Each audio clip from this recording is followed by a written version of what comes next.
बदलते भारत की शान।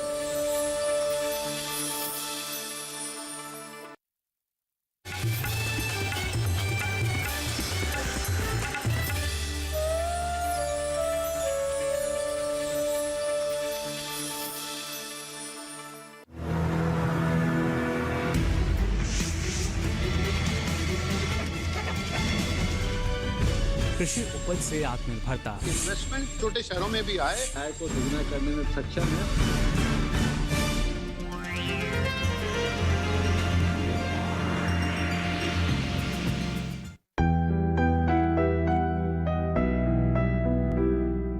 नमस्कार, आप देख रहे हैं दूरदर्शन किसान। स्वागत है आपका हमारे विशेष कार्यक्रम विचार विमर्श में। आपके साथ मैं हूं अंचल सिंह। विचार विमर्श में आज हम बात करेंगे पराली से परिवर्तन की। जी, आप सोच रहे होंगे कि भला पराली से कैसे परिवर्तन आ सकता है। बिल्कुल आ सकता है, बस जरूरत है जागरूकता की। हमारे किसानों की तरफ से कदम आगे बढ़ाने की जरूरत है। पराली आमतौर पर एक समस्या के तौर पर देखी जाती है, लेकिन ये कैसे हमारे किसानों के लिए अवसर प्रदान कर सकती है, आज इसी पर हम चर्चा करेंगे।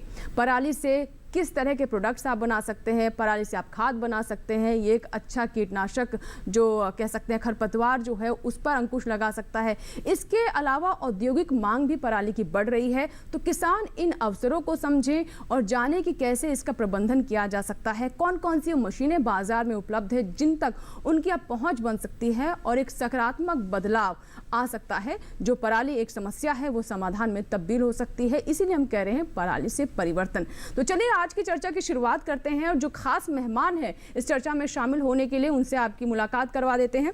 हमारे साथ है डॉक्टर राजबीर सिंह, लुधियाना स्थित agriculture technology application research institute से हमारे साथ जुड़ रहे हैं। साथ ही भारतीय कृषि अनुसंधान संस्थान के सूक्ष्म जीव विज्ञान संभाग से डॉक्टर सुनील पब्बी जी भी हमारे साथ हैं। कार्यक्रम में आपका भी स्वागत है। और इसके अलावा आपको बता दें कि पंजाब के तरन तारण से गुरबचन सिंह जी हमारे साथ जुड़ेंगे और एक प्रगतिशील युवा किसान जो कि हरियाणा के कैथल से जुड़ेंगे जिनका नाम है सुभाष चहल। साथ ही पंजाब के मोगा से हमारे साथ मौजूद हैं कृषि विज्ञान केंद्र से वैज्ञानिक डॉक्टर अमनदीप सिंह बराड़ जी। बहुत बहुत स्वागत है डॉक्टर बराड़ जी आपका भी कार्यक्रम में। तो सभी मेहमानों से आपकी मुलाकात हमने करवा दी है और चर्चा की शुरुआत करते हैं। और जैसा कि कार्यक्रम की शुरुआत में मैंने कहा कि अब पराली को समस्या ना समझे, इसे परिवर्तन समझे। किस तरीके से कृषि में से परिवर्तन आ सकते हैं, हमारे किसानों की आय में इससे वृद्धि हो सकती है, साथ ही खेती किसानी में खेत में सकारात्मक बदलाव परिवर्तन इस पराली से हम देख सकते हैं। कौन कौन से महत्वपूर्ण बिंदु हैं, इन पर हम चर्चा करेंगे। लेकिन उससे पहले इन सभी बातों को समेटे हुए देखिए हमारी ये रिपोर्ट। मिट्टी से लिए गए पोषक तत्व, हवा, पानी, सूरज की रोशनी और बीज की ताकत, जब हम क्रॉप रेसिड्यू को जला देते हैं तो वो ये सारे अहम तत्वों को भी जला करके खाक कर देता है। और इससे प्रदूषण तो होता है, लेकिन आपकी धरती मां की शहद बर्बाद हो जाती है, नई फसल के लिए वो ताकत खो देता है। बारिश का मौसम धान की पैदावार के लिए अनुकूल होता है, इसीलिए पंजाब और हरियाणा सहित पूरे देश में धान की खेती की जाती है। अक्टूबर और नवंबर में धान की फसल की कटाई की जाती है। कटाई में फसल का सिर्फ अनाज वाला हिस्सा यानी धान के पौधे के ऊपर का हिस्सा काट लिया जाता है और बाकी का हिस्सा खेत में ही लगा रह जाता है और इसी को पराली कहते हैं। क्योंकि अक्टूबर और नवंबर में रबी फसल बोने के लिए खेत खाली करना होता है, इसीलिए किसान खेत में लगी हुई पराली को जमीन से काटने की बजाय उसमें आग लगा देते हैं। इससे खेत खाली हो जाता है और गेहूं या दूसरी किसी भी फसल की बुवाई कर दी जाती है। पराली को जलाने से खेत तो खाली हो जाता है, लेकिन इसका हमारे पर्यावरण और हमारी सेहत पर काफी बुरा प्रभाव पड़ता है। हम सभी जानते हैं कि केचुआ किसानों का दोस्त माना जाता है, क्योंकि ये जमीन को भुरभुरा बनाकर उसकी उर्वरक शक्ति को बढ़ाता है। लेकिन पराली जलाने से केचुए भी मर जाते हैं। दूसरा, पराली जलाने से खेत की मिट्टी में पाया जाने वाला राइजोबिया बैक्टीरिया भी मर जाता है।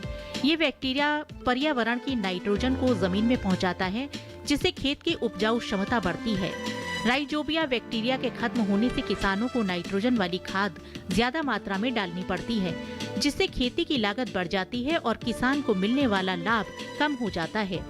इसके अलावा फसल अवशेषों को जलाने से प्रदूषण हवा के जरिए दूर दूर तक फैल जाता है। ये प्रदूषण ग्रीन हाउस गैस उत्पादन करके मौसम में बदलाव का कारण बनता है। इतना ही नहीं, फसल अवशेष जलाने से वातावरण में खतरनाक रसायन घुल जाते हैं। फसल अवशेष जलाने से हमारी सेहत पर बुरा असर पड़ता है। थायराइड हार्मोन स्तर में बदलाव होता है। गर्भावस्था के दौरान बच्चे के दिमागी स्तर पर बुरा असर पड़ता है। साथ ही हमारी रोग प्रतिरोधक क्षमता भी घट जाती है। लेकिन इन सब समस्याओं का समाधान है पराली प्रबंधन। पराली प्रबंधन मोटे तौर पर 3 तरह से किया जा सकता है। पहला, कंबाइन से कटाई के बाद फसल अवशेष को मिट्टी में मिलाकर।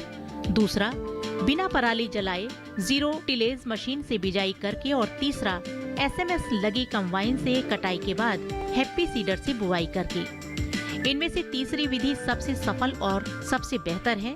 फसल काटते समय ही इस मशीन के जरिए पराली के छोटे छोटे टुकड़े हो जाते हैं, जो पशुओं के चारे के रूप में भी उपयोग किए जा सकते हैं। पराली प्रबंधन के लिए पूसा डीकंपोजर भी इस्तेमाल कर सकते हैं। ये कुछ ही दिनों के भीतर पराली को गलाकर खाद बना देता है। उसके बाद किसान जब चाहे गेहूं या दूसरी फसल बो सकते हैं। डीकंपोजर कैप्सूल के रूप में भी है और तरल के रूप में भी। पूसा डीकंपोजर के इस्तेमाल का तरीका थोड़ा अलग है। इसे खेत में सीधे नहीं डालना है, बल्कि पानी, गुड़ और बेसन को मिलाकर घोल तैयार करना होता है। फिर उसे पराली पर छिड़का जाता है। कंपोस्ट कैप्सूल सिर्फ धान की पराली पर ही असरदार नहीं है, बल्कि ईख की पत्ती और इसी तरह के दूसरे फसल अवशेषों को भी जैविक खाद बना देता है। हालांकि पराली प्रबंधन को लेकर अब किसान भी काफी जागरूक हो गए हैं। हरियाणा और पंजाब के दर्जनों गांव पुआल जलाना छोड़कर पराली प्रबंधन कर रहे हैं।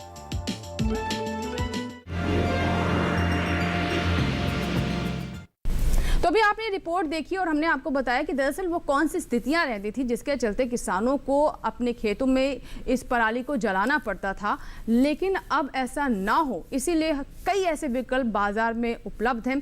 और हमारे प्रधानमंत्री जी ने भी कहा कि किस तरीके से एक गलत परंपरा से शुरू हो गई है, जिसे दूर करना बहुत ज़रूरी है।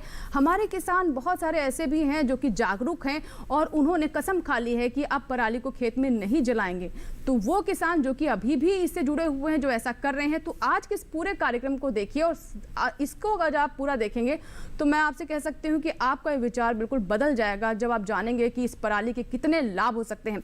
राजवीर जी हमारे साथ जुड़े हुए। राजवीर जी, जैसा कि मैंने कहा कि पराली से परिवर्तन, सबसे पहले मैं आपसे समझना चाहूंगी कि इस परिवर्तन को लाने के लिए, इसके प्रबंधन के लिए कौन कौन सी विशेष बातें हैं जो कि इसमें जुड़ी हुई हैं? अंजू जी, उत्तरी भारत जिसमें पंजाब, हरियाणा, पश्चिमी उत्तर प्रदेश आता है, करीब 60 लाख हेक्टेयर में धान की खेती की जाती है जी। और ज्यादातर जो धान है 15 अक्टूबर से लेके 30 नवंबर के बीच में कटाई की जाती है। इस 1.5 महीने के समय अंतराल के अंदर धान की कटाई भी और उसको मंडी तक पहुंचाना एक बहुत बड़ी प्रक्रिया है। जैसा कि आप जानते हैं कि गेहूं के धान के बाद सबसे मुख्य फसल जो है वो गेहूं आती है। और गेहूं का भी यदि सही बुआई का समय है वो नवंबर महीना है। तो ये दोनों चीजें ओवरलैप करती है और समय के अभाव में पराली की उपयोगिता को दरकिनार करते हुए किसान उसमें आग लगा देता है, जिसका हमारे पर्यावरण पे बहुत बुरा असर पड़ता है जी। इतने भूभाग के अंदर 60 लाख हेक्टेयर के अंदर करीब 35 से 40 मिलियन टन यानी 3 से 4 करोड़ टन जो पराली है वो पैदा होती है। और इसके अंदर यदि पराली की गांठें बना ली जाए, एक दूसरे के ऊपर रख दी जाए, तो वो चांद को छू सकती है। मेरा यहाँ कहने का मतलब भाव ये था कि पराली की जो क्वांटिटी है बहुत ज्यादा है। पूरे उत्तरी भारत के अंदर करीब 15,000 कंबाइन हैं जो धान की कटाई करती है। और समय अभाव, जैसे कि मैंने बताया था कि ओवरलैपिंग है, हार्वेस्टिंग भी करनी है, अगली फसल की बुआई भी करनी है। तो इस समय अभाव के कारण किसान जनरली इसको आग लगा देता है, जिससे मिट्टी, मवेशी और मानव के स्वास्थ्य के ऊपर बड़ा बुरा प्रभाव पड़ता है। लेकिन जैसा कि आपने बताया था कि एक बहुत बड़ा संसाधन भी है। 1 हेक्टेयर की पराली जो करीब से 8 से 10 टन के बीच में होती है, यदि मैं उसकी बात करूं, उसको यदि हम जब जलाते हैं तो करीब 12 टन विषैली गैस हमारे एनवायरनमेंट में निकलती है, जिससे पर्यावरण प्रदूषित होता है। लेकिन यदि उसका दूसरी तरफ यदि देखें कि 1 हेक्टेयर की जो पराली है, यदि इसको खेत के बीच में रखा जाए मल्च के रूप में या उसको मिला के किया जाए, तो वो 12 थैले जो उर्वरक खाद होती है उसके बराबर होती है। और जिसके आर्थिक मूल्य जो है 7 से 8 हजार रुपए प्रति हेक्टेयर होता है। तो किसानों को हमें इसके माध्यम से यही समझाना होगा कि अब परिवर्तन की जरूरत है। धुएं की बजाय धरती माँ की उपजाऊ शक्ति बढ़ाना है और उससे किस तरह से इनकम किया जा सकता है, ये बहुत बड़े विषय हैं। और इसके ऊपर यदि किसान ध्यान दें तो मुझे लगता है कि इससे जो आप बात कर रहे हैं परिवर्तन और खुशहाली का रास्ता, पराली के अच्छे मैनेजमेंट, वैज्ञानिक प्रबंधन से इसका रास्ता खुशहाली की तरफ जाता है। और ये परिवर्तन करना आज के दिन जरूरी हो चुका है,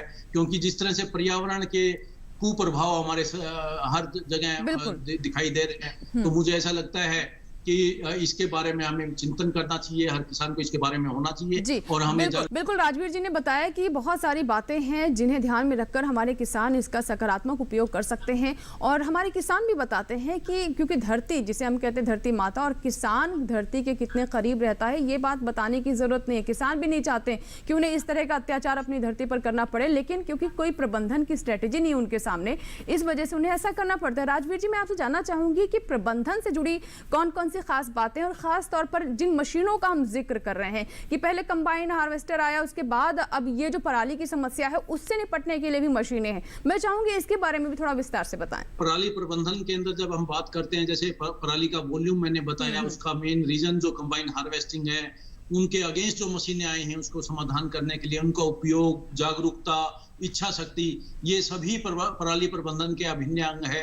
हम जो बात करते थे कि मशीन वर्सेस मशीन, जो प्रॉब्लम मशीन के कारण स्टार्ट हुई थी, क्या उसके अंदर तब्दीलियां लाई जाए। उस पराली का प्रबंधन जो है उसके दो स्वरूप हैं, एक है इन सिटू और दूसरा है एक्स सिटू। इन सिटू की जब बात करते हैं तो हम खेत की उपजाऊ शक्ति की, मिट्टी की उपजाऊ शक्ति की बात करते हैं, और खेत के अवशेष खेत के अंदर ही रहें ताकि उसकी उपजाऊ शक्ति बनी रहे। दूसरी तरफ जब इन सिटू की बात करते हैं तो हम उस पराली को बेल बना के, उनकी गांठें बना के खेत से बाहर ले जाते हैं और विभिन्न तरह के जो इसके उपयोग है उसके अंदर यूज किया जा सकता है। तो जो ये मशीन वर्सेस मशीन की बात है, क्योंकि लेबर एक श्रम जो शक्ति है उसके लिए भी हमें सोचना पड़ेगा, इतनी महंगी भी हो चुकी है, उपलब्धता भी काफी कम है, तो मशीनों के साथ ही इसका मैनेज करना पड़ेगा। करीब पिछले 5 सालों का मैं तजुर्बा की बात करूं तो जिन किसानों ने, जिन गांवों के अंदर पराली को आग नहीं लगाई और उन्होंने वैज्ञानिक तरीकों से जिस तरह से पराली का मैनेजमेंट किया, उन्होंने फिर दोबारा से कभी आग नहीं लगाई, क्योंकि उनको पता लग गया कि पराली के फायदे कितने ज्यादा हैं। जी बिल्कुल बिल्कुल, किसानों को अगर, बिल्कुल राजवीर जी, अगर किसानों को फायदे समझाए जाएंगे, किसान अपनी आंखों से देखेगा कि इसके फायदे अधिक हैं, नुकसान ज्यादा है, तो क्यों कोई नहीं अपनाना चाहेगा। बिल्कुल साफ बात है। और किसान तो हमारे नई चीजों को अपने खुले दिल से, खुले बाजू से अपनाता है और उन्हें लेकर आगे बढ़ना चाहता है। यही वजह है कि आज हम इस मुकाम पर पहुंच चुके हैं कृषि क्षेत्र में। पब्बी जी, मैं आपसे समझना चाहूंगी कि अब भाई जब तक किसान ये नहीं पूरी तरीके से समझ पाएगा कि इसके नुकसान किस किस तरह से हैं, तब तक वो शायद उतनी गंभीरता से इस समस्या को नहीं लेगा, उसे नहीं समझेगा कि ये वाकई में एक समस्या है पराली को जलाना। मैं चाहूँगी एक बार हमारे किसानों को आप बताएं कि किस किस तरह की समस्या पर्यावरण पर और साथ ही हम मानव पर भी, इंसानों पर भी पराली जलाने के प्रभाव पड़ते हैं। देखिए अंजू जी, जैसा कि राजवीर जी ने बताया कि पराली प्रबंधन के बहुत से विकल्प निकल चुके हैं, और पराली जो किसान हालांकि अपने मन से नहीं जलाता है, मगर ये देखा होगा कि जैसे ही धान की फसल की कटाई होती है अक्टूबर के एंड में या नवंबर के शुरू में, तो वातावरण काफ़ी दूषित हो जाता है, वायु काफ़ी दूषित हो जाती है। और वही वायु जो अब एक गहराया सा वातावरण हमें चारों तरफ दिखता है, और वही वायु में हम जब सांस लेते हैं तो वो सारे जो जीवाणु कीटाणु होते हैं उसके अंदर, वो सारे हमारे फेफड़ों में जाते हैं, और बहुत तरह के ये कैंसरात्मक जो जीवाणु होते हैं वो हमें नुकसान पहुंचाते हैं। तो ये सेहत का नुकसान है और वातावरण का नुकसान है। और उसके अलावा जब ये पराली जलाई जाती है तो जो टॉप सॉइल होती है, जो जमीन होती है, उसकी उर्वरा शक्ति वो जो तो बहुत पतली होती है, हाँ, वो जो 1 से 5 सेंटीमीटर की जो परत रहती है, वो तापमान भी उसका बढ़ जाता है, और उसमें ये जो जितने भी जो अच्छे जीवाणु होते हैं वो सब मर जाते हैं, और उसका ऑर्गेनिक कार्बन, उसको भी क्षति होती है, उसमें जो भी पोषक तत्व होते हैं वो सब नुकसान उनको पहुंचता है, और उसकी उर्वरा शक्ति जो धरती की है वो काफ़ी काफ़ी ज़्यादा नुकसान जी, उसको होता लेकिन है। पप्पी जी हम देखते हैं कि किसान ये सोचते हैं कि चलिए ये जो पराली इसको जला देते हैं और जिन पोषक तत्वों की हम बात कर रहे हैं, जीवांशों की नहीं लेकिन जो अगली फसल के लिए ज़रूरत है उनको हम जो फर्टिलाइजर्स हैं उसमें अंधाधुंध झोंक देंगे और वो समस्या दूर हो जाएगी। ये आमतौर पर एक चलन है, इसके बारे में क्या कहेंगे आप?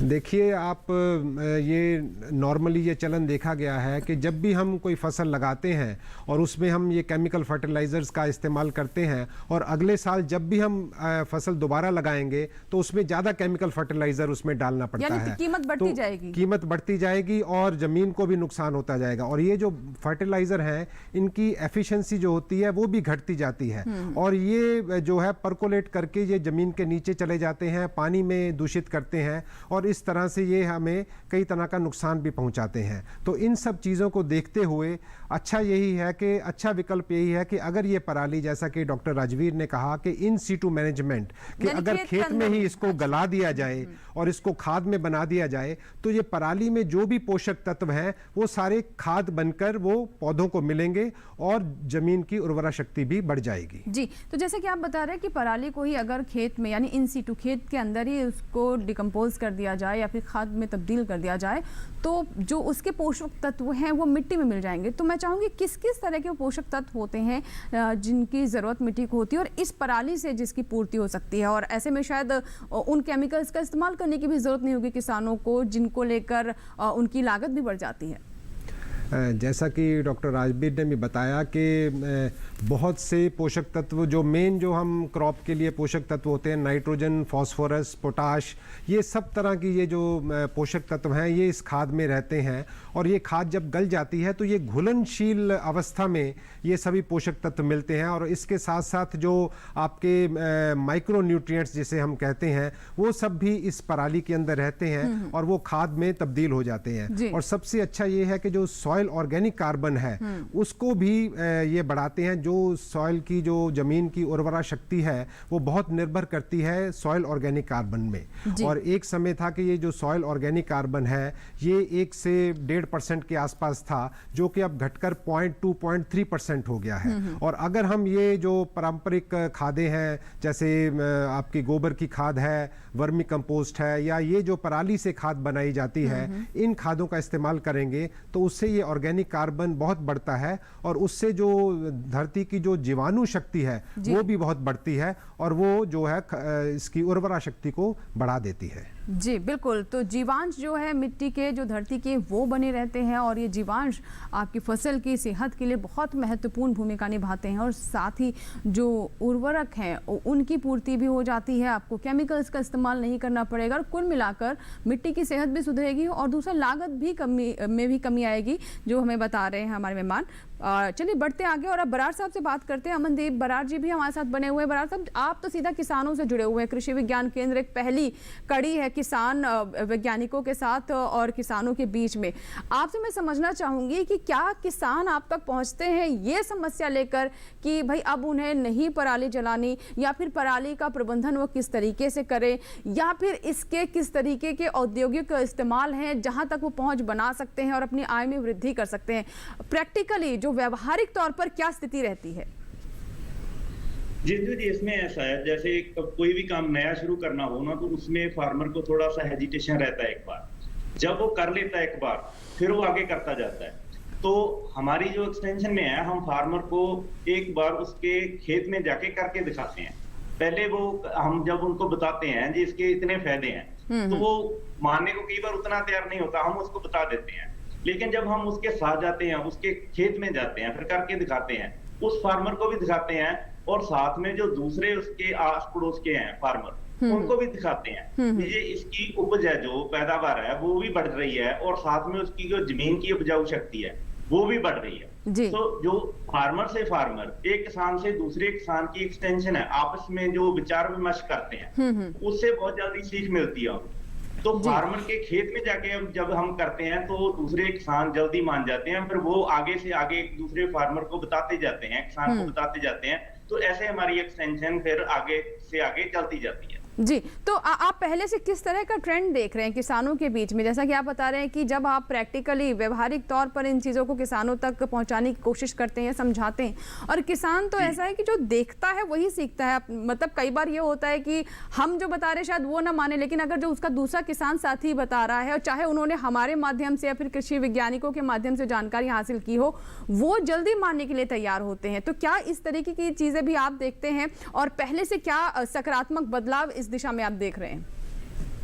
जी, पहले जब हम फार्मर के पास जाते हैं, कोई नई टेक्नोलॉजी लेके जाते हैं, कोई भी लेके जाते हैं, तो फार्मर को हेजिटेशन रहता है। हम उसको कन्विंस करते हैं, हमारी टेक्नोलॉजी बताते हैं, दिखाते हैं। हमारे जो कृषि विज्ञान केंद्र में आते हैं, हमारे कृषि विभाग है, हमारे कृषि विश्वविद्यालय है, वहां पे किसान आते हैं तो हम उनको बताते हैं उसकी पूरी टेक्नोलॉजी के जो फायदे हैं वो बताते हैं उनको पूरे के पूरे।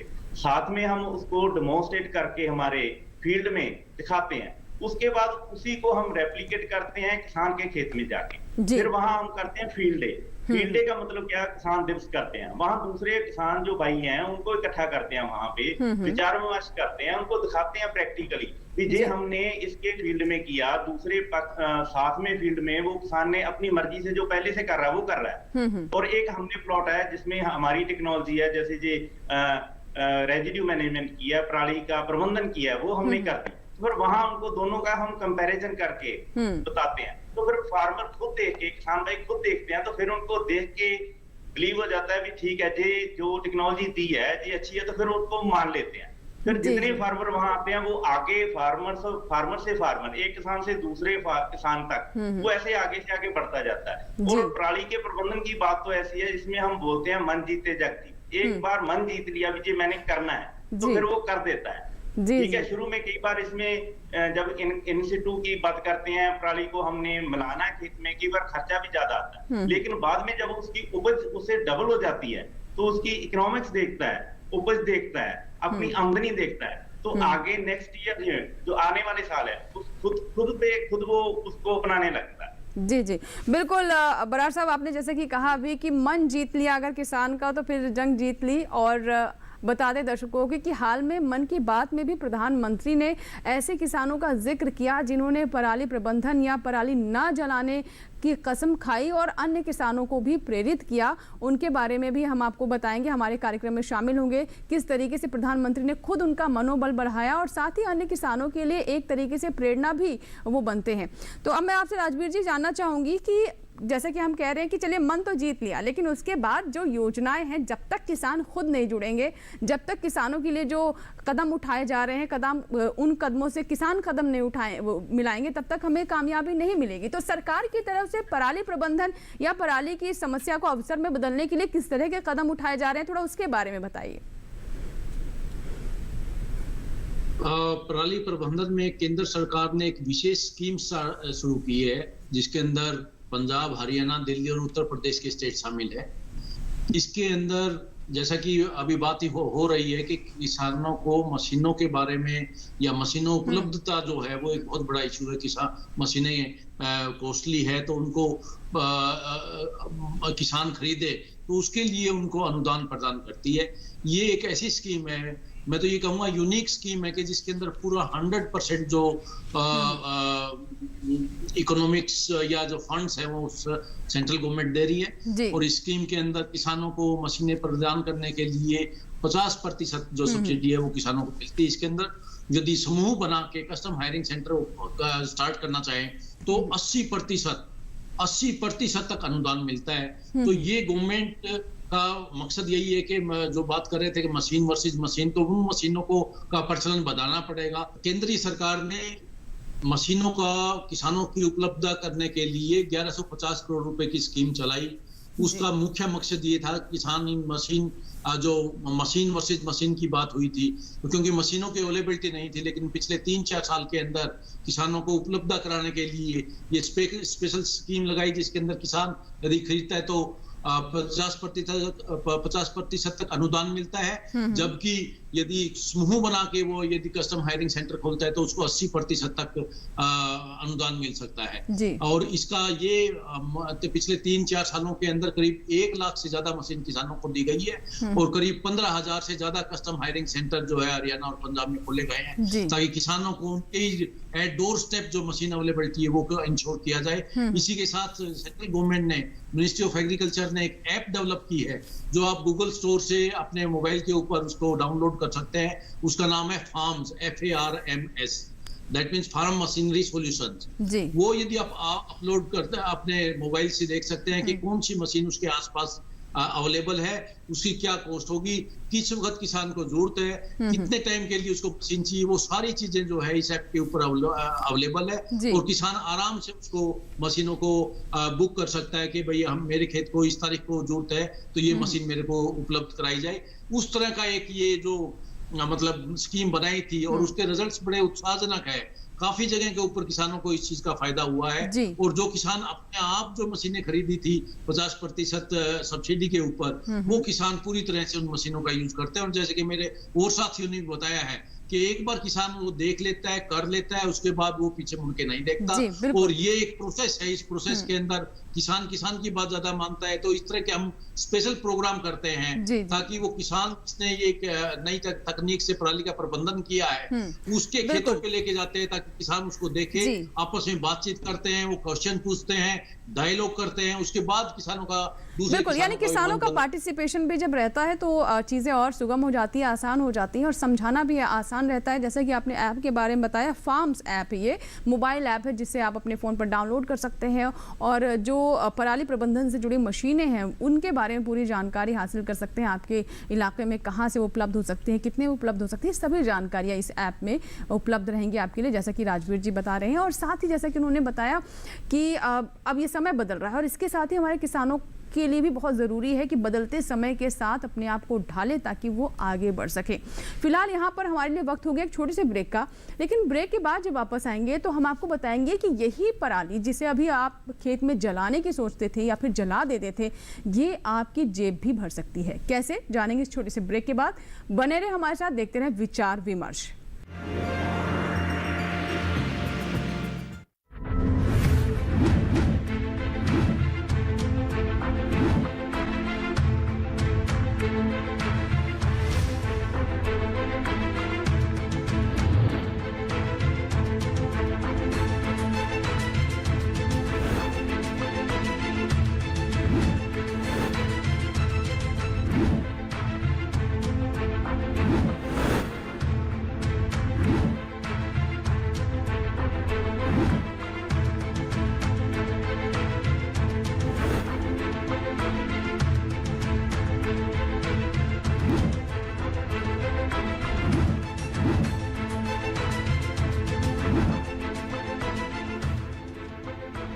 जानने के लिए देखिए हर शनिवार शाम 5:30 बजे सरकार आपके साथ, सिर्फ दूरदर्शन किसान पर।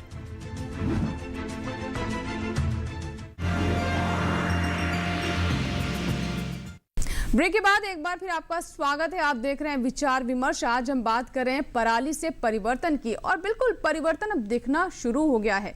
जैसा कि मैंने ब्रेक से पहले गुरबचन जी के बारे में जिक्र किया, पंजाब के ये प्रगतिशील किसान हैं और अगर इनके जीवन की कहानी आप सुनेंगे, उन्होंने जीवन में पराली को लेकर किस तरह का कदम उठाया, तो आप भी उन्हें सैल्यूट करेंगे। जी हाँ, गुरबचन जी की अगर हम बात करें तो इनके घर में हुआ कुछ ऐसा कि इनके बेटे की शादी थी और आप सोचिए कि लड़की वालों की तरफ यानी वधू पक्ष के सामने उन्होंने क्या शर्त रखी।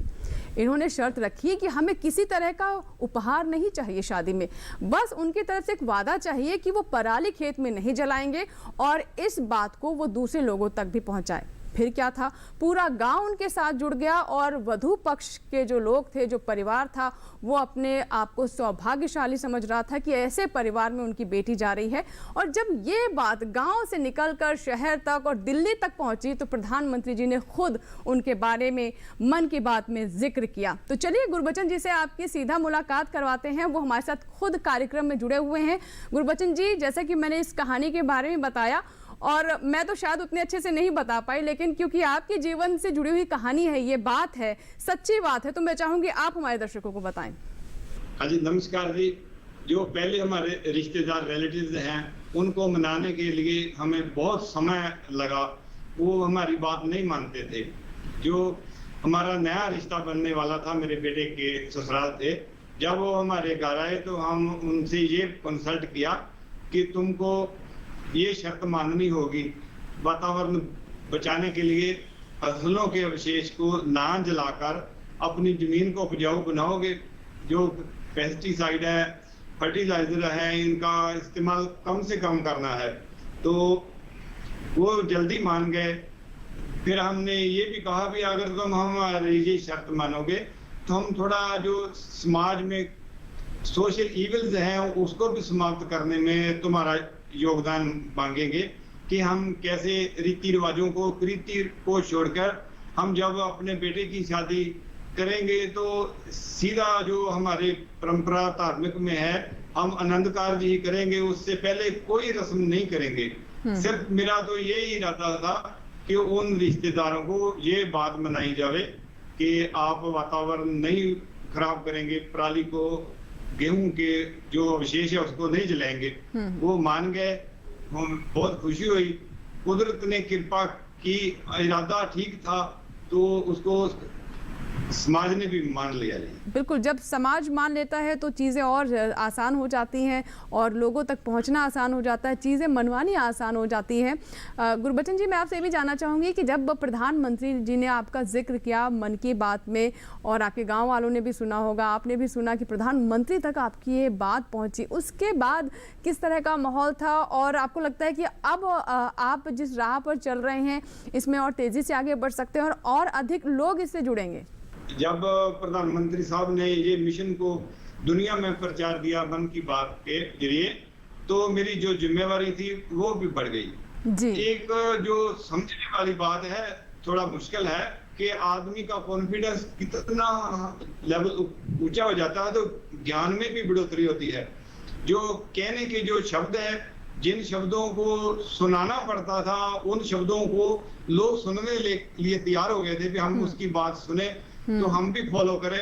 कि इससे हमें प्रधानमंत्री साहब के जो प्रोग्राम में आने का मिशन है, क्योंकि जो हम गुरु नानक देव जी की करतारपुर की खेती को दुनिया में स्प्रेड करना चाहते थे, वो गांव में जहाँ रिश्तेदार थोड़े समाज में था वो वर्ल्ड वाइड हो गया, तो हम उसको मिशन को भी प्रचार कर सके हैं। वो मिशन के तहत जब हम विज्ञान, जो गुरु का ज्ञान है ना, गुरु ज्ञान, उसको प्रचार करते हैं तो हमें डर था कि जो विज्ञान है वो मेरे से टक्कर लेगा। लेकिन मुझे बहुत खुशी हुई कि मैं जो विज्ञान है, जैसे हमारा केवीके है तरन तारण, वो हमारे साथ, हम उनके साथ मिलके चलते हैं, हमारी मीटिंग्स बहुत होती रहती है उनके जरिए। जैसे तुम आप भी हाजिरी पर रहे हो, डॉक्टर राजवीर सिंह बराड़ साहब, उनके साथ मेरा इतना प्यार बढ़ गया, उन्होंने मेरा एनकरेज मुझे किया कि आप धर्म को जिस रूप में दुनिया के सामने रख रहे हो ये रिस्पेक्टेबल है, आप धर्म का इस्तेमाल कर सकते हैं। अगर धर्म का जो हमारा लक्ष्य है वो मानवता का कल्याण ही नहीं है, हम उसका इस मिशन को लेके पर्यावरण को ही नहीं बचाने की बात कर रहे हैं। बिल्कुल गुरबचन जी, जैसा कि जो आपने कदम उठाए और जो आपने अपने स्तर पर प्रयास किए और आपका जो गांव है बुर्ज देवा सिंह, उसका नाम रोशन कर दिया। आज पूरे देश में जानते हैं लोग कि ये कहाँ है गांव और आप इस गांव से संबंध रखते हैं। तो मुझे ये बताइए कि हमने ये भी सुना है कि अब आपके गांव में तो कोई भी शायद पराली नहीं जलाता है। ये परिवर्तन आपकी शुरुआत के बाद हुआ या फिर किसान जो सजग हो रहे हैं, धीरे धीरे जागरूकता फैल रही है, उसका असर है, या फिर आपका जो मनोबल बढ़ा, प्रधानमंत्री जी ने खुद आपके बारे में जिक्र किया तो उससे और सकारात्मक परिवर्तन गांव के स्तर पर देखने को मिला? अब मैं तो उम्मीद करती हूँ कि पूरे जिले में ही कोई अब पराली नहीं जलाएगा। मैं कभी जिंदगी में ये नहीं कहूंगा किसी को मैं सिखाया है, हम गुरु नानक देव जी से सीखे हैं, हम विज्ञान से सीखे हैं, हम कृषि विज्ञान से सीखे हैं। तो हम उनकी टीम के जो मेंबर हैं हम स्टूडेंट्स हैं, तो जितना देर हम स्टूडेंट्स बने रहते हैं तो ये बात लोग मानते हैं। जब हम कोई टीचर बनने की बात करेंगे तो इसको कोई नहीं मानेगा। मैं तो अभी भी केवीके में जब आता हूँ तो मैं, जब लेक्चर होता है साइंटिस्ट जो बोलते हैं, मैं नीचे बैठ के डेस्क पर बैठकर ऐसे मैं अटेंड करता हूँ जैसे क्लास में कोई स्टूडेंट्स बैठे हैं। जी जी जी, वाकई में गुरबचन जी जो बातें आपने बताई उससे हर व्यक्ति अपने जीवन में सीख ले सकता है। साथ ही अब आपकी मुलाकात करवाते हैं कैथल के एक युवा किसान जो कि सुभाष चहल जी हमारे साथ कार्यक्रम में जुड़ रहे हैं। ये एक युवा किसान है और देखिए जब युवा किसी चीज़ की जिम्मेदारी समझता है तो उस चीज़ को और तेज़ी से आगे बढ़ाता है और जो रिजल्ट है, जो परिणाम है वो भी ज़्यादा सकारात्मक दिखाई पड़ते हैं। तो ऐसे ही हमारे ये प्रगतिशील युवा किसान हैं सुभाष चहल, आइए इनसे बात करते हैं। जब 20 साल की उम्र थी और बच्चे उस वक्त बहुत ज़्यादा इन सब बातों के बारे में नहीं सोच पाते, उस वक्त आपके मन में विचार आया कि मैं हैप्पी सीडर का इस्तेमाल करूं, तो ये वाकई में एक बहुत ही अच्छी पहल थी आपकी तरफ से। तब से लेकर अब तक ये जर्नी कैसी रही आपकी? जी बहुत अच्छी रही। स्टार्टिंग में थोड़ी प्रॉब्लम आई क्योंकि लोगों ने भी मजाक बनाया जिस चीज का, कह रहे हैं भाई सभी आग लगा रहे हैं इसमें फाड़ने में, तो तू एक्स्ट्रा क्या करेगा, ये तो गलत है, इसमें बीमारियां आएगी, ये होगा। मतलब किसानों ने काफी डिमोटिवेट किया। लेकिन मेरा ये मानना था कि मैम जैसे ही हम अपने फसल अवशेष को अगर अपनी जमीन के अंदर ही मिलाएंगे तो इसकी जो क्वालिटी है, पोषक तत्व वो अधिक मात्रा में बढ़ेंगे जी, और हमारी जो फूड क्वालिटी वो बेहतर रहेगी। क्योंकि मैम हर बार हम यही खबर सुन रहे हैं कि हमारे देश का ये अनाज सैंपलिंग में फेल हो गया, वो फेल हो गया। देखिए कहीं ना कहीं ये भी एक रीजन रहा है हमारे फसल की क्वालिटी डाउन होने में कि हमने अपनी जमीन को निचोड़ लिया मैम। तो जैसे मैं अपने यहाँ मैं कई बार मैम यही अपने एग्रीकल्चर डिपार्टमेंट के कुछ प्रोग्राम देखता था, तो एक बार मैं अपने कृषि विज्ञान केंद्र में आया जहाँ पे मेरे को अपने डॉक्टर साहब मिले, तो उन्होंने मेरा बहुत अच्छा मार्गदर्शन किया और मेरे को इस मशीन के बारे में बताया। मुझे ये अच्छी लगी कि इस मशीन की सहायता से मैं फसल अवशेष के अंदर ही गेहूं की बिजाई कर सकता हूं। तो मैं यहाँ से डेमो के लिए लेके गया था मैम, तो और फर्स्ट ईयर मैंने 28 एकड़ में इसके साथ बिजाई की थी जी, जिसमें कुछ 12 एकड़ मेरे खुद के थे, बाकी मेरे आसपास के किसानों ने जिन्होंने अच्छा लगा उन्होंने मेरे से किराए पे बिजाई करवाई थी जिसकी। जी तो सुभाष जी ये बताइए कि जिस हैप्पी सीडर के बारे में आप बता रहे हैं इसमें भी अब तो काफ़ी डेवलपमेंट हो चुका है। जो 2014 में था उससे अब हैप्पी सीडर को भी काफ़ी इम्प्रूव किया गया है। तो इसका फंक्शन किस तरीके से होता है, कैसे कैसे इसका इस्तेमाल होता है, और जो आप बता रहे हैं कि जो पराली को जलाने की ज़रूरत ही नहीं महसूस होती क्योंकि पराली आपके लिए एक तरह से वरदान साबित होती है जब आप हैप्पी सीडर का इस्तेमाल करते हैं, तो इसके बारे में हमारे किसानों को बताएं। जी बिल्कुल मैम। मैम पहले ही पता क्या था, जो पहले सिंपल जीरो ड्रिल से ही बिजाई करते थे किसान, तो उसमें फसल अवशेष फंस जाते जिससे बिजाई करने में काफी दिक्कत आती थी। वो भूसा जो भी था वो एक जगह इकट्ठा हो जाता था जी, तो किसान को बार बार वो उससे निकालना पड़ता था, ट्रैक्टर रोकना पड़ता था, परेशानी आती थी। लेकिन हैप्पी सीडर के अंदर मैम रूटर सिस्टम था जिसमें पीटीओ द्वारा ये ऑपरेटेड होती है और इसके नीचे क्लंप लगे होते हैं वी शेप में। जैसे हम बिजाई करते हैं तो हमारे पोर है वो उनके आगे को घूमते हैं और उसकी घूमने की वजह से जितना भी फसल अवशेष उसके आगे इकट्ठा होता है वो उसको हटा देते हैं और साइड में बीच में सेंटर में ले आते हैं खोद के, जहां को हम बिजाई करते हैं, जो पोर स्टार्ट होते हैं और बीच के अंदर ही इकट्ठा हो जाता है। तो फार्मर को बीच बीच में उसको देखने की जरूरत नहीं है, वो आराम से बिजाई हो जाती थी। और जो फसल अवशेष थे वो सारा का मल्चिंग का काम करता था फसल में, क्योंकि जितने भी खरपतवार वगैरह उगते थे मल्चिंग की वजह से वो अंदर ही दब जाते थे और वो नहीं उगते मैम, जिससे उसमें फसल में नमी भी लंबे टाइम लग रहती है, तो फसल में पानी भी कम लगता है और फसल की क्वालिटी भी अच्छी रहती है और धीरे धीरे फसल अवशेष जितना भी था वो खाद के रूप में परिवर्तित हो जाता है और उसमें हमारा खर्चा भी काफी कम आता है मैम। जी बिल्कुल। तो आपने अपनी आमदनी में किस तरह का बदलाव देखा तब से अब में? जी मेरी आमदनी में भी काफी इजाफा हुआ। एक तो मेरा खर्च बहुत कम हो गया मैम, जहाँ पहले यूरिया के 3-3 बैग डालने पड़ते थे घर वाले जैसे पापा वगैरह थे, लेकिन मैंने जैसे धीरे धीरे स्टार्ट किया तो 2 साल बाद ही मैं मेरे खेत में ये मैंने आधा डालना शुरू कर दिया, यानी कि 1.5 बैग ही मैं अपने खेत में यूरिया वगैरह यूज करने लग गया। और भी जो मेरा खरपतवार नाशी का खर्चा था वो सारा बंद हो गया मैम। जी सुभाष जी ये बताइए कि ये तो आपने बताया कि आप जब शुरुआत की थी आपने तो बहुत सारे लोगों ने आपका मनोबल तोड़ने की कोशिश की लेकिन आप पीछे नहीं हटे। अब वो साथी क्या कहते हैं, क्या आपके गांव में बाकी के लोग भी आपको देखकर प्रेरित हुए हैं, क्या युवा भी आपके साथ जुड़ रहे हैं, वो भी उन चीज़ों को अपना रहे हैं जिससे आपने शुरुआत की थी? जी हाँ बिल्कुल मैम, बहुत ज्यादा मेरे साथ किसान जुड़ रहे हैं और आज मतलब मेरी अपने शहर में एक अलग पहचान है। लोग मैं एक प्रगतिशील किसान के तौर पे जाना चाहता हूँ मैम। और जैसे अभी स्टार्टिंग में मेरा जो लोग मजाक करते थे, अभी वो लोग मेरे से ये पूछते हैं भाई ऐसा करना है, कैसे करें, कौन सी मशीन इस बार अच्छी रहेगी। तो और वो मेरे साथ जुड़ गए मैम। मेरे गांव में काफी एरिया जो है हैप्पी सीडर के साथ बढ़ गया। अभी बहुत लोग इस चीज को अपनाने लगे, नॉर्मल ही मशीन हो गई अभी ये। जो पहले क्रेज था ये तो भी हाँ ये नई टेक्नोलॉजी, लेकिन अब ये घर घर पहुंचने वाली चीज होगी मैम। अभी बहुत ज्यादा लोगों ने इस चीज को अडॉप्ट किया है मेरे शहर में भी और गाँव में भी। जी बिल्कुल। और आप क्या संदेश देना चाहते हैं युवा किसान भी जो कि शहरों की तरफ भागते हैं, सोचते हैं कि खेती में कुछ नहीं है, चलिए गांव छोड़कर शहर चलते हैं, वहां नौकरी करते हैं, वो ज़्यादा बेहतर विकल्प है। उन्हें आप क्या सलाह देना चाहेंगे? अपने जीवन को किस तरह से उनके सामने एक उदाहरण के तौर पर पेश करना चाहेंगे?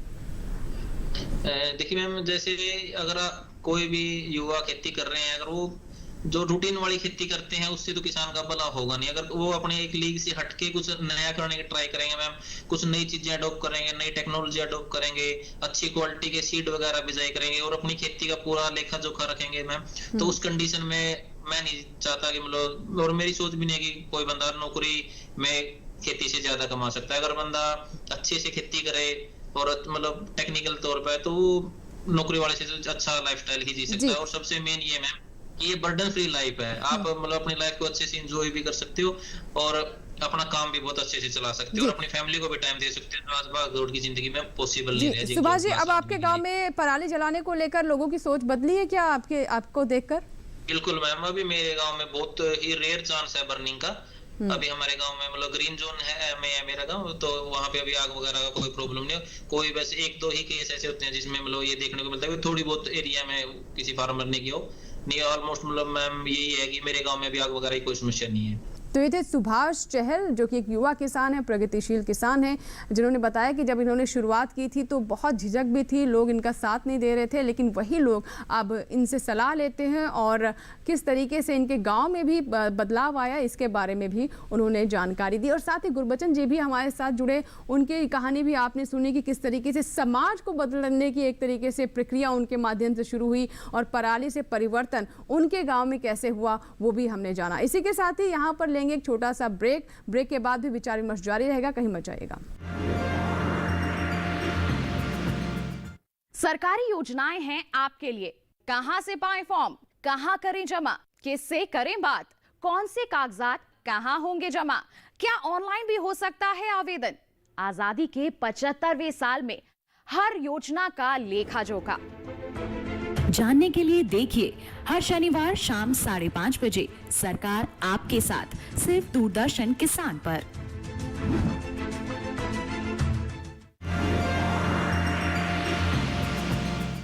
ब्रेक के बाद एक बार फिर आपका स्वागत है। आप देख रहे हैं विचार विमर्श। आज हम बात करें पराली से परिवर्तन की, जिसके बारे में बहुत सारी जानकारियां अभी हमने ब्रेक से पहले आपको दी। राजवीर जी हमारे साथ लगातार जुड़े हुए। राजवीर जी, मैं आपसे समझना चाहूंगी कि चलिए मशीनों की हमने बात की और कई तरह के इन सिटू जो तरीके हैं उनके बारे में भी हमने जाना, लेकिन इससे आय कैसे हमारे किसान अपनी अर्जित कर सकते हैं? क्योंकि पराली को हम कह रहे हैं कि अपनी जेबें भी भर सकते हैं इससे, जिसे वो कूड़ा समझ रहे हैं, बर्बाद समझ रहे हैं, ये उनकी कमाई का साधन भी हो सकता है। तो मैं चाहूंगी थोड़ा इसके बारे में भी हमारे दर्शकों को बताइए।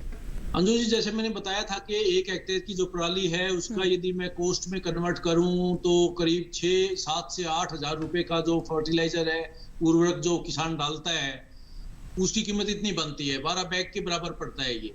यदि पराली को यूज करते रहें तो जो हमने सोचा है वन हेल्थ की बात करते हैं, तो उर्वर शक्ति जो खेत की है वो बढ़ेगी और उससे जो है ना आगे आने वाले 2-3 साल के अंदर जो फर्टिलाइजर की कॉस्ट है वो काफी कम होगी, नंबर 1। नंबर 2, जो बात कर रहे थे हम कि जब इन सिटू का मैनेजमेंट करते हैं तो उसके अंदर पानी की बचत होती है, उसमें खाद की बचत होती है, उसमें खरपतवार नहीं आते।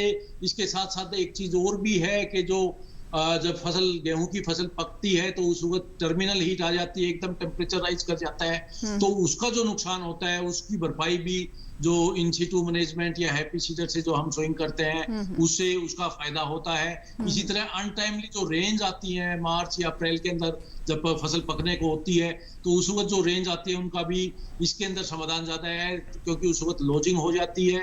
लेकिन हमारे एक्सपेरिमेंट ये बता रहे हैं कि जो इन सिटू मैनेजमेंट के साथ गेहूं की पैदावार की है उसके अंदर उस तरह का नुकसान कम होता है। तो इस तरह से एक तरफ अपने इनपुट की बचत होती है, फसल ज्यादा होती है, एक तरीके से यदि पूरी इकोनॉमिक्स यदि हम देखते हैं तो वो उसके फेवर में जाती है। जी बिल्कुल, ये अप्रत्यक्ष जो फायदे हैं किसानों को उनके बारे में आपने बताया, लेकिन अब जैसे कि कई तरह के प्रोडक्ट्स भी जो पराली से बनने वाले हैं उसका भी बाजार हम देख रहे हैं बढ़ रहा है, और इंडस्ट्रियल मांग यानी औद्योगिक मांग भी पराली की हो रही है। कई जगह पर ईंधन की तरह भी इसे इस्तेमाल किया जाता है। तो मैं चाहूँगी ये इसके लिए कहाँ किसान संपर्क कर सकते हैं और इसको लेकर किस तरह की तस्वीर आप इस वक्त देख रहे हैं? एनर्जी की बात है, जिस तरह से हम कह रहे थे कि पेट्रोल और डीजल के रेट बढ़ते जा रहे हैं, लेकिन यदि हम लोकली इसको बनाने में यदि कामयाब हो जाते हैं, चाहे वो इथेनॉल की फॉर्म में हो, चाहे वो बायो सीएनजी की फॉर्म में है, तो वहां पे मार्केट का एक बहुत बड़ा ये मुझे लगता है कि जो इसका परिवर्तन जो आ सकता है वो उस सेंस के अंदर किसानों को इसकी आमदनी हो सकती है।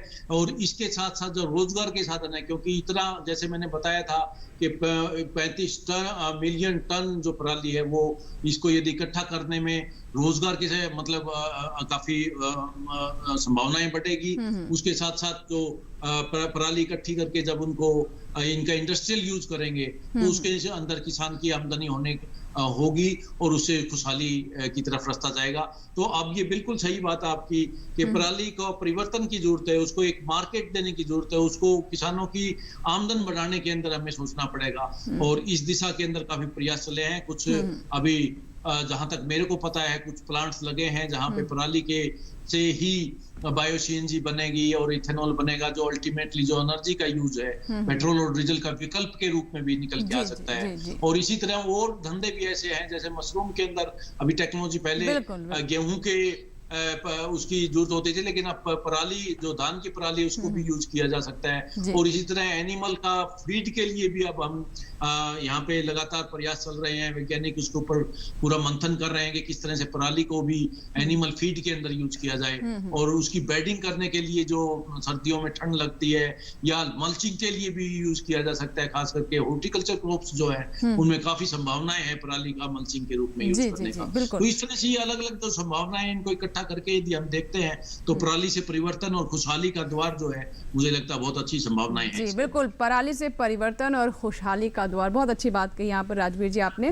पब्बी जी, अब क्योंकि जैसे हम कह रहे हैं कि इन सीटू मैनेजमेंट सबसे जो कारगर जो लगता है वो यही कि किसान को कोई ज़्यादा एफर्ट्स ना करना पड़े और खेत में ही उसका वो खाद में तब्दील हो जाए, अगली फसल के लिए भी उसे खाद मिल जाएगी।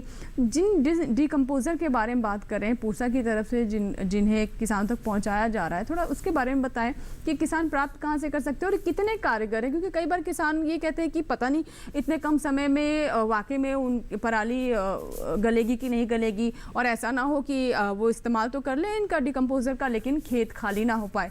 तो इसके बारे में जो थोड़ा भ्रम है या फिर कहिए कितना ये कारगर है, प्रैक्टिकली कितना फ़ायदा, थोड़ा इसके बारे में समझाइए।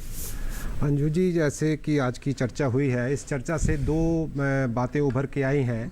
एक ये कि इन सीटू मैनेजमेंट जो पराली की है वो बहुत ही कारगर है और उससे किसान को फ़ायदा भी होगा, किसान की आय भी बढ़ेगी, किसान की जो फसल में जो उसकी लागत है वो भी कम होगी। और दूसरा जो मेन बिंदु यहाँ पे है कि ये जो पराली को गलाना है वो एक सीमित समय में गलाना है और वो सीमित समय किसान के पास वही 25-30 दिन होते हैं कि धान की फसल के बाद उसको गेहूं की फसल लेनी होती है। और इन सब चीज़ों को ध्यान में रखते हुए पूसा संस्थान के सूक्ष्म जीव संभाग के वैज्ञानिकों ने एक जीवाणुओं का मिश्रण तैयार किया है और ये जीवाणुओं का मिश्रण जो है ये हम कैप्सूल की फॉर्म में देते हैं। एक 4 कैप्सूल की एक किट है जिसके अंदर ये जीवाणु डाले होते हैं और ये कैप्सूल से किसान अपने आप इसका घोल बनाता है और वो घोल बनाने का तरीका बहुत ही आसान है, जो हम जहाँ भी डिमॉन्स्ट्रेशन इसका प्रदर्शन करते हैं वो सब बताते हैं। किसान को अगली फसल लेने के लिए गेहूं की ले, आलू की ले या कोई और भी फसल जो वो लेना चाहता है तो उसके लिए उसका खेत तैयार हो जाता है। ये जो खाद तैयार होती है या फिर पराली जो डिकम्पोज होती है पूरी तरीके से जैविक है, ये मतलब इसमें किसी तरह का केमिकल नहीं होता है, जो हम डिकम्पोजर का इस्तेमाल कर रहे हैं वो भी। हाँ, ये पूरी तरह से जैविक है और एक जैविक प्रबंधन में इसका इस्तेमाल किया जा सकता है। और ये जो है खेत में और भी फायदे, जैसे जो भी पोषक तत्व पराली में होते हैं वो सारे पोषक तत्व खाद बनकर वो खेत में चले जाते हैं और खेत की मिट्टी का भी सुधार होता है। और अगर आप चाहें तो मैं यहाँ एक छोटे से समय में बता सकता हूँ कि इन कैप्सूल को कैसे इस्तेमाल किसान कर सकता है। जी बिल्कुल बता सकते हैं आप। तो ये जो कैप्सूल 4 कैप्सूल की जो किट हम जिसको पूसा डिकम्पोजर का हमने नाम दिया है, तो किसान जो है एक खुला बर्तन ले ले, जैसे तसला होता है, उसमें 5 लीटर पानी ले ले और 5 लीटर पानी में 150 ग्राम गुड़ जो कि किसानों के घर में रहता है, 150 ग्राम गुड़ में उसमें डाल के और उसको अच्छी तरह उबाल ले। और उबालने के बाद जो सतह पे, जो पानी की सतह पे जो थोड़ा गर्दा मिट्टी आ जाती है, उसको किसी छलनी से या चम्मच से उसको निकाल दे और उस गुड़ के मिश्रण को ठंडा होने दे। और जैसे ही वो ठंडा गुनगुना सा हो जाए तो उसमें 50 ग्राम बेसन मिला दे और इस मिश्रण में जो ये 4 कैप्सूल की पूसा डिकम्पोजर की हमारी किट है, उन कैप्सूल को खोलकर उसके अंदर डाल दे और उसको अच्छे से मिला दे। कैप्सूल होती है जिस तरह, हाँ, छोटे छोटे कैप्सूल जैसे दवाई के कैप्सूल होते हैं, वैसे ही छोटे छोटे कैप्सूल हैं और उनके अंदर हमने जीवाणुओं का मिश्रण डाला हुआ है। और ये किसान याद रखें कि ये जीवाणु के जो कैप्सूल हैं उनको खोल कर डालना है और उसके डालने के बाद उसको अच्छे से मिला दे और मिलाने के बाद उसको एक हल्के से कपड़े से ढक दे और एक थोड़ी सी जैसे कमरे के अंदर या गर्म जगह पे उसको रख दे। और 4-5 दिन में वो किसान देखेंगे कि उसके ऊपर जीवाणुओं की परत जम जाएगी, जो थोड़े थोड़े, कोई हरे रंग का, कोई नीले रंग का, कोई पीले रंग का, अलग अलग जीवाणु हैं इसमें, तो वो उसमें उग जाएंगे। और उसके बाद फिर वो एक 5 लीटर का गुड़ का घोल बना ले, 150 ग्राम गुड़ लेकर उसको फिर ठंडा करे और उसी जो पहले बनाया है उसके अंदर उसको डाल दे। और ऐसे ही 10-12 दिन में उसके बाद पास 25 लीटर घोल तैयार हो जाएगा। और ये 25 लीटर घोल जो है वो 1 हेक्टेयर की पराली के लिए गलाने के लिए सफिशिएंट है। और इसमें से 10 लीटर घोल वो लेकर उसको 200 लीटर पानी में मिला के वो खेत की पराली पे, 1 एकड़ की पराली पे इसको छिड़काव कर सकता है।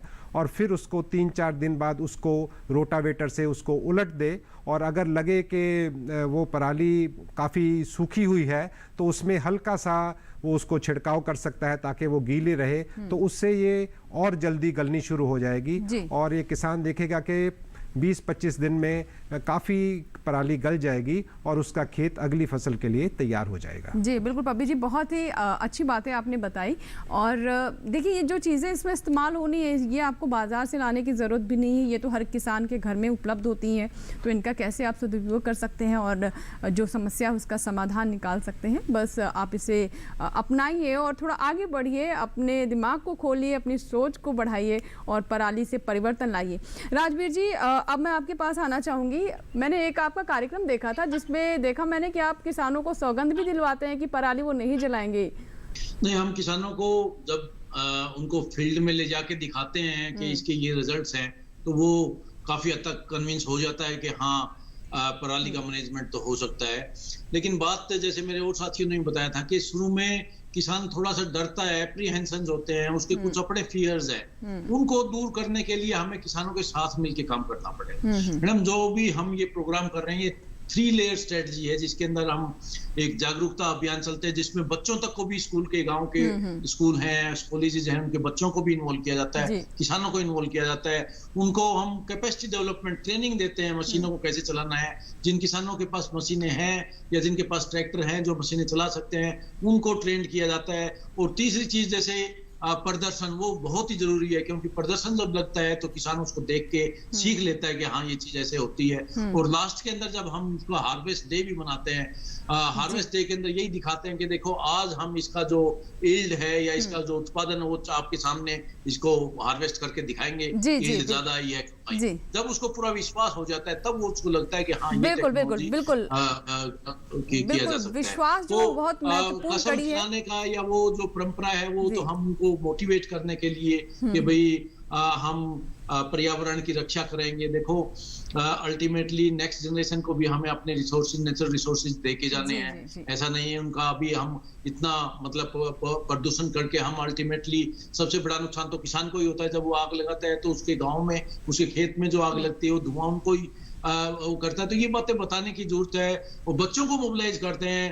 अंजू जी, खास बात ये रही, हमारा एक्सपेरिमेंट जो रहा, बच्चों को साथ लेके गांव के अंदर घूमते हैं, उनसे नारे लगवाते हैं, कसम खिलवाते हैं, उन चीजों का इफेक्ट तो आता ही है। खास करके जो किसान जो जिनके बच्चे स्कूलों में पढ़ते हैं, वो जब जाके उनको बोलते हैं कि भाई आपको आग नहीं लगानी है, तो वो 2 बार सोचता है और कोशिश भी करता है ऐसे कई फोन हमारे पास आते हैं जो बोलते हैं जी मशीन दिलवाओ, हम जरूर यूज करेंगे क्योंकि जी, मेरी बिल्कुल, बेटी ने बिल्कुल। मेरे को जैसा कि कहा आपने है। बताया कि तो पूरी इस तरह की तरीके से चीजें जो है ना वो एक माहौल बनाने में परिवर्तन की जो बात एक की बिल्कुल आपने, मुहिम सी, जिसे परिवर्तन आप के बता लिए रहे हैं कि चीजें हमें एक मुहिम करनी से पड़ेगी। छेड़ने की जरूरत है और आप उस दिशा में कार्य भी कर रहे हैं। बच्चों को लेकर के भी आगे चल रहे हैं। बच्चे तो भविष्य हैं, अगर बच्चों में ही ये बीज बो दिए गए तो अगली जो जनरेशन है, जो अगली पीढ़ी है, उसे समझाने की जरूरत नहीं होगी, वो समझी हुई होगी कि उसे क्या करना है। अब चलते हैं बराड़ जी के पास। बराड़ जी, आपसे मैं समझना चाहूँगी कि ये तो चलिए हमने बहुत सारी बातें बता दी कि क्या लाभ है, क्या कैसे किसान इसका मैनेजमेंट कर सकते हैं, लेकिन अभी भी कई बार किसान सही सोर्स तक नहीं पहुंच पाते। यानी अगर उन्हें मान लीजिए डिकम्पोजर चाहिए, कुछ मशीन चाहिए, कोई जानकारी मसलन उन्हें प्राप्त करनी है तो कहाँ जाएं, ये एक दुविधा अभी भी रहती है। तो इसके बारे में मैं चाहूँगी, क्योंकि अभी बहुत सारे किसान आपको देख रहे हैं हमारे माध्यम से, तो उन्हें थोड़ा सा इसके बारे में एक्सप्लेन कर दें। जी, बहुत अच्छी बात है। कोई भी नया काम शुरू करना हो तो उसके लिए तकनीकी जानकारी होना बहुत जरूरी है।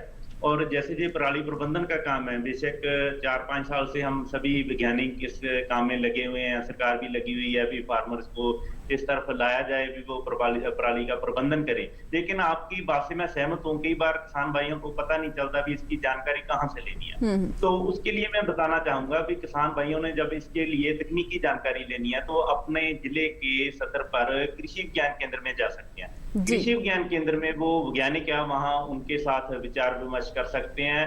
दूसरी बड़ी बात, कृषि विज्ञान केंद्र में सभी जे पराली की संभाल करने वाली सभी मशीनरी है वो उपलब्ध है, वो जाके वहां पे मशीनरी देख भी सकते हैं। और साथ ही साथ हम कृषि विज्ञान केंद्रों में जब ये धान की कटाई का सीजन आ जाएगा, आगे गेहूं की बुआई का सीजन आ जाएगा, तो हम अलग अलग तकनीक से उसकी बुआई भी करेंगे। बिल्कुल, तो कृषि विज्ञान केंद्र जो कि हर जिले में है, किसान भाई आगे वो देख सकता है और पूरे का पूरा आगे का सीजन जो है गेहूं का, उसमें वो देख सकता है। बिल्कुल बराड़ साहब, बहुत सारी बातें आपने बताई, लेकिन अब हम ये समझ लेते हैं जिस पूसा डिकम्पोजर की हम बात कर रहे हैं वो हमारे किसान प्राप्त कहाँ से कर सकते हैं। सर, कम शब्दों में जानना चाहूँगी, कार्यक्रम को समाप्त करने का समय। पूसा डिकम्पोजर की हम बहुत डिमॉन्स्ट्रेशंस करते हैं और हमारे निदेशक महोदय के नेतृत्व में हमने पिछले साल 6000 के आसपास हेक्टेयर में इसको लगाया था। और पूसा डिकम्पोजर टेक्नोलॉजी हमने लगभग 12 डिफरेंट कंपनीज़ को दे दी है। तो ये पूरे देश भर में ये कंपनीज़ हैं और हमारा संस्थान तो है ही। तो जहाँ भी किसान कांटेक्ट करें हमारे पूसा संस्थान से या इन कंपनियों जो लाइसेंसिंग कंपनीज़ हैं ये भी बना रही हैं, तो एक बड़े स्तर पे इसका उत्पादन हो रहा है जो कि किसानों को हर स्टेट में हर जगह पे उपलब्ध होगा।